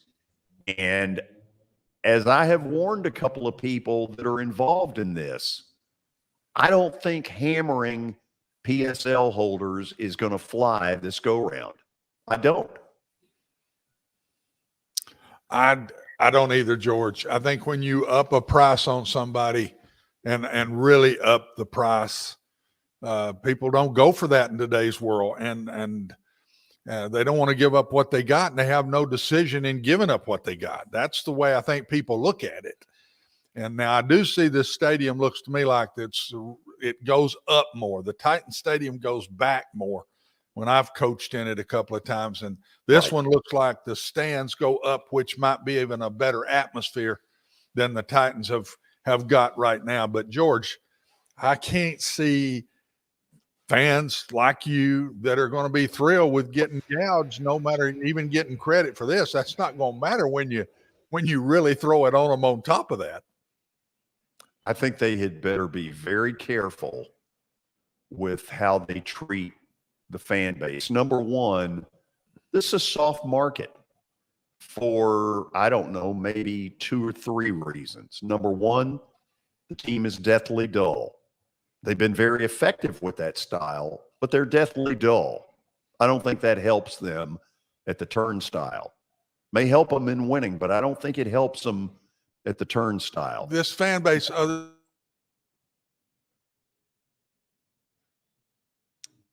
we lost Watson for a second there. Is he that with you have, us? George. There he is. Okay. You better be careful and not overdo it. We've seen that happen before. I watched it in Memorial Gym, and a fan base that was fanatic, and you start upping everything now, and it gets personal to people, and especially when they didn't say, I'm for this or whatever, they just get it thrown on them, and to keep what you got to pay a lot more for. That just don't go over well in places that I've been before when you try to do that. I think there are a couple other things. Number one, the group that came to town, the Tennessee Oilers, who became the Titans, were out in this community like crazy. And the fan base really took to them and knew all of them. And I don't think it's that way now. Now, it's obviously a much different city. It's a much bigger city. But I don't think there's nearly the interaction between the fans and the fan base that there used to be.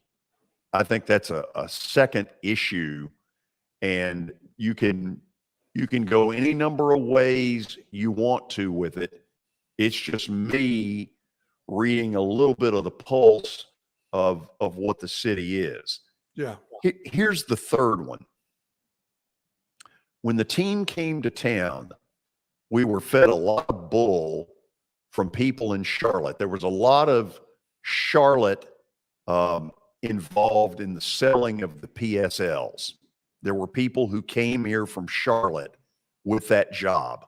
And they fed us this load of crap about how it's a great investment and it's this and it's that. Bull. It isn't. It's just simply a surcharge. Nothing more, nothing less. And they better be really careful about how far they go with that, because a lot of these people that have been in those seats for the last 25 years are not inclined to get gouged. They don't care to that level anymore. Well, I think that's just human nature, and that's why I think, in a nutshell, what the Titans need to do here in the next few years, George, is stick their hand out to the fan base and start trying to hold on to them a little bit, putting players out more in the city as they get to this and they know what they're fixing to face. They better be thinking about it now and not wait till it happens. Watson, let's shift gears. Last night, I came away really befuddled by what Bill Belichick is doing with the quarterbacks in New England. He's got a sticky deal because the kid from Western Kentucky, Zappe, has really played very well and instantly become a fan favorite. I thought what went on last night was unfair to Mac Jones. I thought it put him in a ton of pressure that he didn't need. And I'm just surprised at Belichick being willing to go to that level. Yeah, it looked like, I mean, just as sitting watching it, you sit there and George, to me, excuse me, there's one of those. There's one of those I've had. Can't stop sneezes. I got one to add to the group now. I'm now in a George Plaster group. But it looked like he wants Zappe to be the guy by what he did last night. And I don't know. I was shocked by it, to be very honest. Absolutely shocked that he, in the first half, early in the first half, you make the switch. I could hear in the stanza they were saying, and you heard them. Oh, yeah. They're chanting Zappe's name. Man, what a tough thing for Jones, George. That's just not fair. I think he's a good player. And if they decide to go the Zappe route and they trade him, they're not going to keep them both there. He won't stay there with that. Somebody's going to get a good quarterback, I think.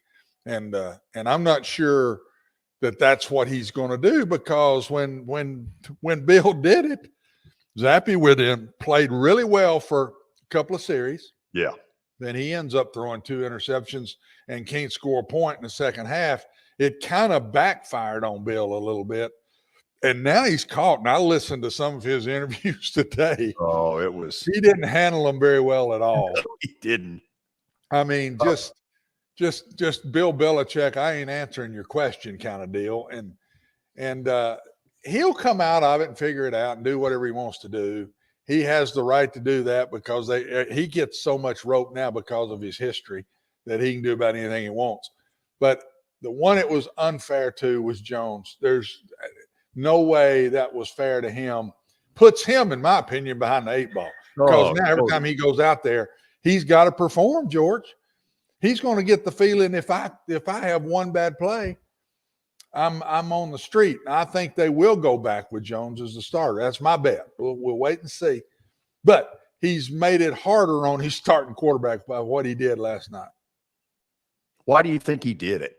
I don't know. You're looking at it, you said he wants Zappe to be the guy. He wants him to be the guy. Well, he didn't take it over last night. By any means, he didn't take it over. And a couple of those interceptions were not pretty plays, and they could not score. They went in a lull, and they got beat good in that second half. And I don't know what his reasoning was. The only possibility in a positive for Jones is he thought he was still not 100%. But he could have said that today. He could have helped the situation by saying, I just don't seem right just yet. And but he didn't do that. And so last night he didn't either. When he was asked who is your quarterback, he could have said it's Mac Jones. Yeah. And he didn't. He didn't. So it leads to that he wants Zappe to be the guy. What did he say after the game? He said, well, the game's just over. Only Belichick can come up with. If I had ever said something like that, I'd probably been fired on the spot. The guy can get away with more stuff just because of all he's done. I mean, he's got such a resume that I listened to a couple on NFL Live today that they were talking about this. Well, in all respect to Coach Belichick and all he's done, I just don't think it was the right move. Now, if that had been Mike McCarthy, yeah, they'd eat him up on the spot. But the first thing they said, well, with all the respect to Coach Belichick, oh, geez. But he's earned that. I understand that. A little bit like Nick Saban has at Alabama. And he can get away with saying a lot of stuff. Sure. He can get away with saying a lot of stuff. When he didn't bench the kid that supposedly hit a fan leaving the field and he lets him start the game, there'd have been a lot of coaches catch a lot of grief over that. And honestly, he's caught a little, but not a whole lot because I think it's Nick Saban. Watson, hang with us. We have the Plaster bet of the day, which was a complete and total disaster yesterday. I got to be with you on that one, bud. Take me right down with you. Absolutely awful. I wasn't anywhere close. Brian Stewart joins us for his daily visit. He probably wasn't real happy with the way Mac Jones got treated either. How you doing?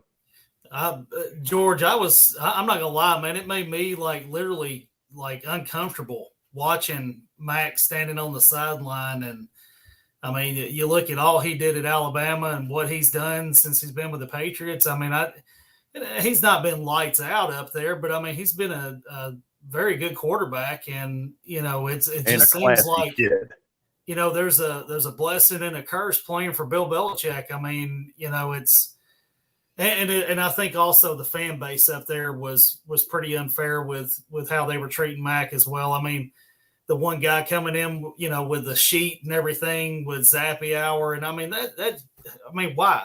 Mac Jones is your guy, so I don't know. I think, like you said, Bailey or Zappe got, taste of the medicine last night in the second half. The Bears, made their adjustments and they definitely shut down the Patriots last night. And man, if there's anybody that's going to happen to, I always appreciate it being the Patriots. It's like watching the Astros go down in the MLB.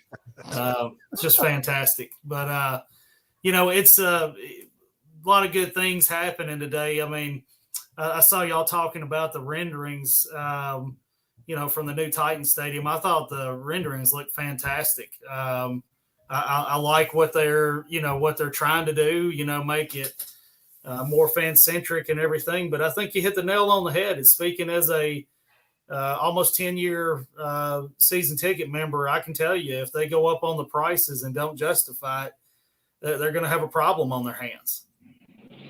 Yep, and that's something we're going to have to pay attention to. Something tells me they know exactly what the prices are, and they're stalling around waiting to release it until they've got some good news, really good news, to back it up with. Brian, tell me what right now is on the market? Are houses plentiful? Is it still as scarce as it was earlier this summer? What is the housing market? Well, the housing market has definitely changed from, even just the beginning of this year or going back to last year. The issue was, and what caused all the hoopla and all the multiple offers and everything else, is that there weren't enough houses on the market. And when that house did hit the market, there were so many buyers out there that, the buyers just went crazy on it. Now you have a switching of the foot, so to speak, and where you have less amount of buyers and you have more listings out there. So now you're starting to see these sellers do more concessions. George, it's unbelievable, what it's taken to bring a buyer to the table right now. Now, a lot of that has to do with a buyer looks at a 3% interest rate last year or earlier this year, and now it's at a 7% interest rate. Well, that's a big difference on a payment. But what they're finding is that sellers are offering buy down points, to the buyers. So, if they get a 7% interest rate, sellers are offering X amount of dollars, some up to $25,000, $30,000 to help buy down that interest rate for that buyer, which is huge. And, it used to be you get closing costs paid, you would get a home warranty. There was just a whole gamut of different things that a seller could offer to entice a buyer to buy their house. Now what the focus is it's trended to the interest rate. We got to get the interest rate down. So, while we're sitting here with a higher interest rate, those are the adjustments that are being made by the sellers. That's what we as realtors are advising our sellers to do, because we're talking to these lenders and figuring out a way to bring the buyers to the table. And that's what it takes. It's not just me as a realtor or my agents in here acting as realtors. It's us having a great team around us, finding a good lender, finding good title companies. All that makes a difference as far as finding the buyer and finding the deal for the seller. So, George, it takes a village. I mean, everybody's heard that saying. It's not just one thing. It's a whole lot of things coming together to get those parties to the closing table. Good stuff. Let's do this again tomorrow. Well, George, I will definitely be here tomorrow. And man, I'm going back to watching, hoping and praying we have some good baseball coming up. I just wanted to get your thoughts real quick. I mean, what are you thinking on this World Series? I mean, for me, it is just lackluster. And I know it sounds crazy, but what do you think? Well, I'm not willing to go that far, because I think in the cities where in Houston and Philly, they certainly don't feel that way. Mm-hmm. I think that the world thinks Houston's going to win this in 4 or 5. I think this Philly team got hot at the right time. I think they're taking this to a 7-game series. And whoever wins Game 7, obviously, is your world champion. I think it's going to be a terrific World Series. Yeah, I think it's I think the Phillies are just like the Braves last year, just got hot at the right time and are going to ride it out here. Think you're right. Let's talk again tomorrow. Have a good one, George. We'll go to the break, and then Plaster Bet of the Day is coming up next.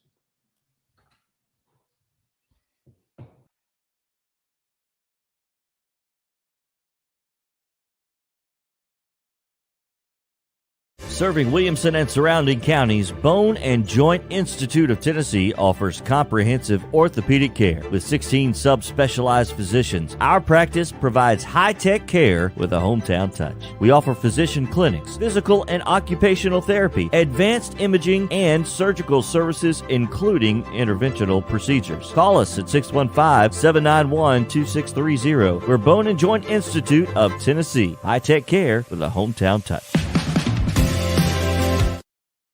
This is attorney Bart Durham, and this is me. I'm Aaliyah. Keeping in good physical condition is really important to me. But when I had a wreck with a tractor trailer truck that hurt my legs so bad I couldn't work for almost a year, I knew I needed a lawyer that understood tractor trailer cases. So I called Bart. Bart gets millions of dollars for his clients every year.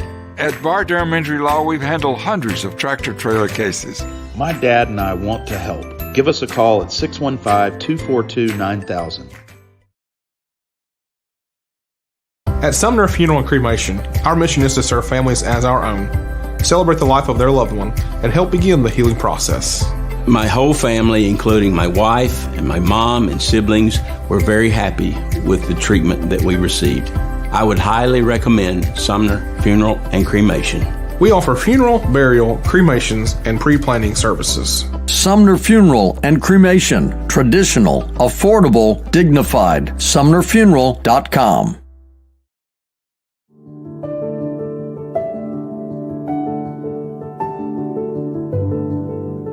Welcome to the Omni Nashville Hotel. Urban elegance with a vintage touch. Our 800-room hotel opened up in the fall of 2013 with 746 guest rooms and 54 suites.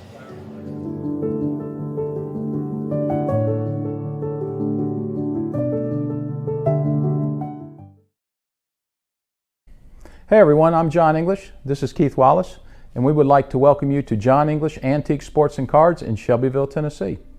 We specialize in graded and ungraded sports and non-sports card, vintage wax boxes, and unopened cases. We have a large selection of PSA graded cards. We also specialize in old sports collectibles, baseball, football, basketball, golf, and tennis. You can find it all at John English Antique Sports and Cards. We are happy to be associated with Nashville's greatest sports antique, George Plaster.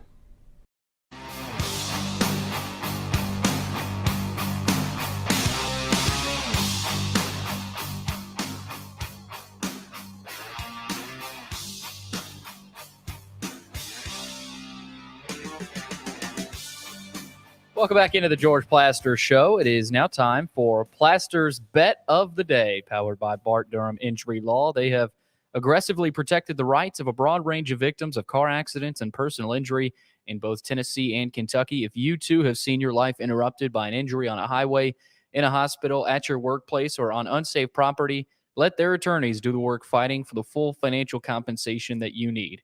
Learn more about Bart Durham Injury Law by logging on to bartdurham.com. All right, George, let's take a look at your results from last night. Let's don't. You had what did Michael put here? Over-under teaser. Okay, the over-under teaser was 40. Well, and yeah, you went under, and that missed? I Yes. couldn't believe it. I know. That was a shock. The whole thing was, New England really got boat raced. You can't lose one of those kind of bets any worse than I did. I was shocked. I was really shocked from that. I was pissed. You were more than just shocked. I was. All right, George, what do you got tonight? You going to NBA? Well, hold on. Watson, no baseball, no football. So I had to go NBA. I can't blame you. I feel for you last night because I was 100% in your corner. So, but these teasers only count as one loss, huh? Yes. Oh, because they would only count as one win if you win them both. Yeah, it's one win. So tonight, They're not too bad. I thought that was a good one last night. I thought both of those were surefire. So yeah, I went down with you. Either one of them. Very bitter. Anyway, we're going the New Orleans Pelicans tonight. However, word has gotten out that Zion isn't playing, and yet that has not increased the line. They're at home. They were a playoff team a year ago that gave Phoenix a lot of trouble. The problem is Dallas was a playoff team that knocked Phoenix out. And so this is going to be a tough test against Luka and the boys from Dallas. But I'm going to take New Orleans as the home team, plus 5.5, and we'll try to find something better tomorrow. So that's the best bet for tonight? What else is there? There is nothing else. NBA, and that's it? I mean, I could have gone hockey. Preds don't play tonight. I don't think you would bet on them either. Oh, not right now. Absolutely not. Speaking of which, Mark McGee will join us tomorrow to talk about whatever is going on in the Predator clubhouse. Whatever it is, it better switch. It better change in a big old hurry. They have lost 5 in a row and look like crap in doing it. And this is not the time of the year to fall out of the race. So Mark's going to join us. Then Billy will talk. Excuse me, I'm about to cough with Vanderbilt football coach Clark Lee. Oh, there it is. That's just not very good broadcasting. Well, George, you can get away with it in radio. You cannot get away with it in TV. No getting away with it. But George, I'm actually not going to be visiting because they do have a bye week. So Mike Scholl has kind of organized. You don't want to ask him, Coach. What's your opinion this week against bye? Against bye? No, not much. But next week's a big week for them. South Carolina coming in town, so we'll be back with Coach Lee next week. Okay, so those are the things we will have on, and those are the things we won't have on. Either way, please stick around and join us. Watson, has the rain hit Cookeville yet? Yes, it has hit. Heavy? Starting to get heavy. It's been raining about 15 minutes, though. It just got here. Stay safe. I will. Talk to you tomorrow. Thanks to all of you for joining us. This is Main Street Media Television.